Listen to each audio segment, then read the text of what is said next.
Nah, Rasulullah mengelus punggung Al-Hasan, mengelus-elus punggung Al-Hasan.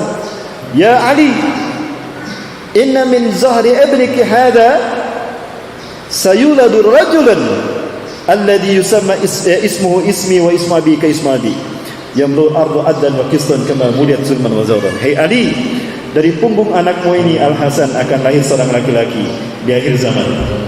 Namanya sama dengan namaku, nama ayahnya sama dengan nama ayahku. Dia akan memenuhi dunia dengan keadilan dan kesejahteraan, kedamaian di mana-mana, sebagaimana sebelumnya penuh dengan dan kezaliman.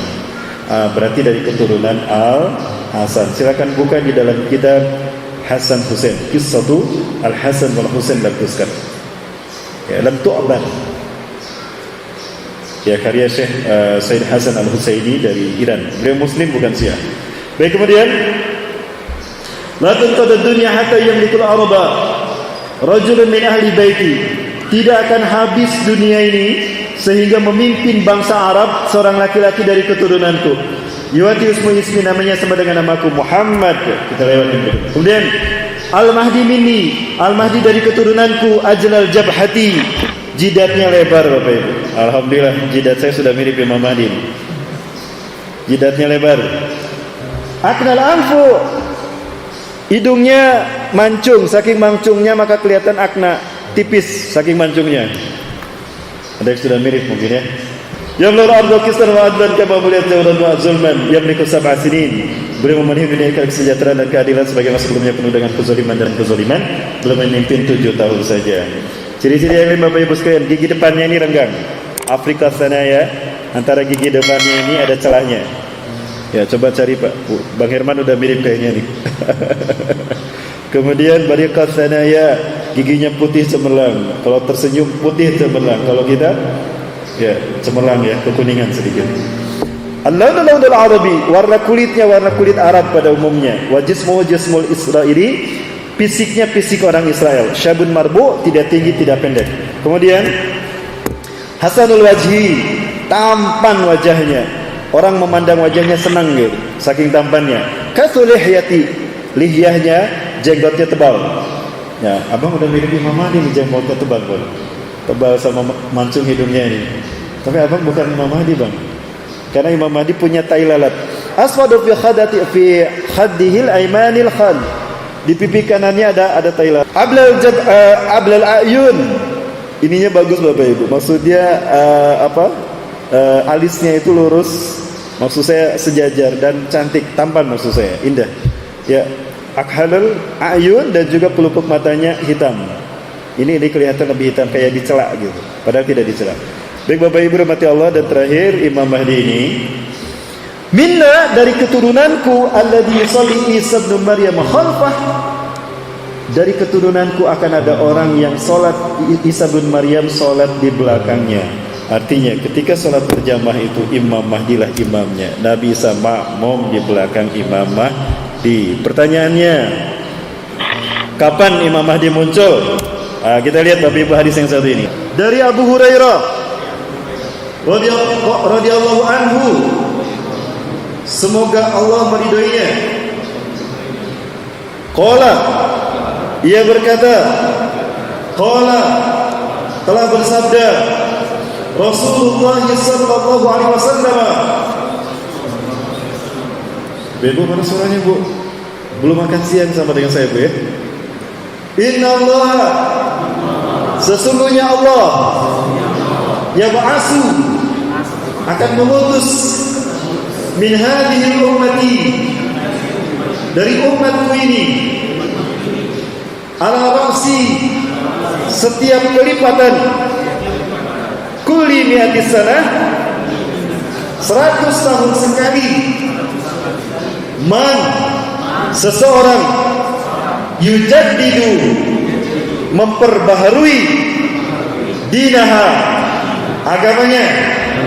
Rawahu, hadis ini diriwayatkan Abu Dawud, oleh Abu Dawud, wa yuballighuhu, dan hadis ini disampaikan Ustaz Rahmat Baikuni. Pengen disebut Bapak Ibu, jangan Abu Dawud saja yang disebut. Baik, Rasulullah SAW bersabda, sepeninggal beliau, setelah beliau wafat meninggal dunia, 100 tahun sekali akan muncul mujadid, bukan nabi, bukan rasul, tapi mujadid, reformis yang tugasnya satu, membuat Islam bersih dari perpecahan. Islam akan kembali seperti zaman Rasulullah dan para sahabat. Kedua, akan mempersatukan umat Islam di bawah kepemimpinannya. Ketiga, akan membuat dunia aman sejahtera. Dan yang terakhir yang terpenting, membuat Islam zahir di seluruh dunia. Tidak ada tanah sejengkal pun di muka bumi melainkan Islam tegak di sana. 100 tahun satu kali.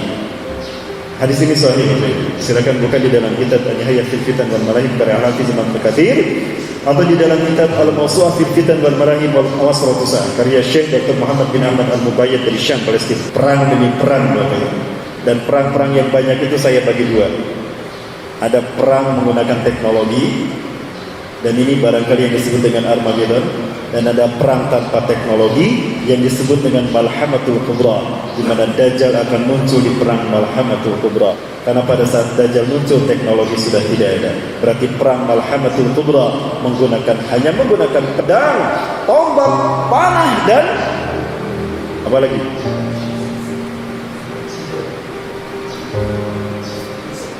Ombak dan tombak, ya. Itulah, pokoknya tidak pakai teknologi, tidak ada nuklir. Bagaimana mati Allah 100 tahun satu kali. Saya bertanya Bapak sekalian, umat Islam memimpin dunia terakhir kapan? Zaman Turki Utsmani dulu. Sepakat zaman Turki Utsmani? Sepakat, ya? Turki Utsmani berakhir tahun berapa?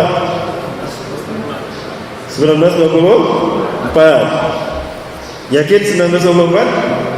Nah ini, hari ini kita berada pasal ini, Bapak Ibu. Dan tadi yang Allah janjikan ada pasal. Maka kelihatan mana yang kafir, mana yang munafik, mana yang musyrik, mana yang beriman. Bapak Ibu Allah Subhanahu wa taala. Berarti ini adalah puncak kemenangan umat Islam di masa kepemimpinan Imam Mahdi, 100 tahun sekali. Berarti 100 tahun berikutnya kapan, Bapak Ibu? 2024. Sekarang 2020. Jadi berapa tahun lagi? 1 periode lagi. Pantas naik lagi, Bapak Ibu. Siapa yang maksudnya? Apakah ini berarti Imam Mahdi telah dekat kemunculannya? Wallahu a'lam. Garis bawahi aja Allah yang tahu. Masya Allah kan wa malam yasalam yakun. Apa yang Allah kehendaki pasti terjadi, dan apa yang tidak Allah kehendaki tidak akan terjadi. Maka semua musuh-musuh Islam hanya punya waktu sebentar saja untuk menghancurkan Islam dan kaum muslimin. Begitu pula iblis dan Dajjal, hanya sedikit waktu mereka untuk menyesatkan kita sebanyak-banyaknya. Maka jangan salah, fitnah yang terbesar itu akan muncul di zaman kita. Fitnah apa saja, Bapak Ibu? Fitnah yang terburuk adalah hancurnya akidah umat Islam, di mana umat Islam menjadi pengikut iblis dan Dajjal tanpa disadari. Maka jangan salah jika Palestina makin akan berdarah-darah. Kenapa? Karena iblis dan Dajjal akan segera membangun istana di mana? Di mana istana yang akan dibangun? Zionis Yahudi akan segera mempersiapkan bangunan istana bagi Dajjal, Tuhan yang mereka tunggu-tunggu. Pertanyaannya, di mana Yahudi akan membangun istananya? Keyakinan saya, di Bukit Tinggi. Betulkah di Bukit Tinggi? Ada satu hadis yang menarik terkait dengan kapan Imam Mahdi ini muncul. Dan jika kita baca hadis ini, nampaknya kemunculannya lebih dekat lagi pada kita. Kenapa demikian? Ini saya perlihatkan pada Bapak sekalian. Beberapa kejadian yang nampaknya ini merupakan isyarat dari makin dekatnya kemunculan Imam Mahdi. Tadi tentang pandemi COVID-19 yang membuat kita terhalang melaksanakan umrah dan ibadah haji. Bisa jadi ini merupakan satu isyarat Imam Mahdi memang telah dekat, ya Bapak Ibu sekalian. Kita berbicara tentang Saudi Arabia, Bapak Ibu. Ini adalah King Abdul Aziz bin Abdurrahman Al Saud yang terlahir di Riyadh 15 Januari 1875, meninggal di Taif pada 9 November 1993 pada usia 78 tahun. Beliau inilah yang pada tanggal 23 September 1932 memproklamirkan berdirinya Al-Mamlakah As-Saudiyah Al-Arabiyah atau Kerajaan Saudi Arabia, KSA.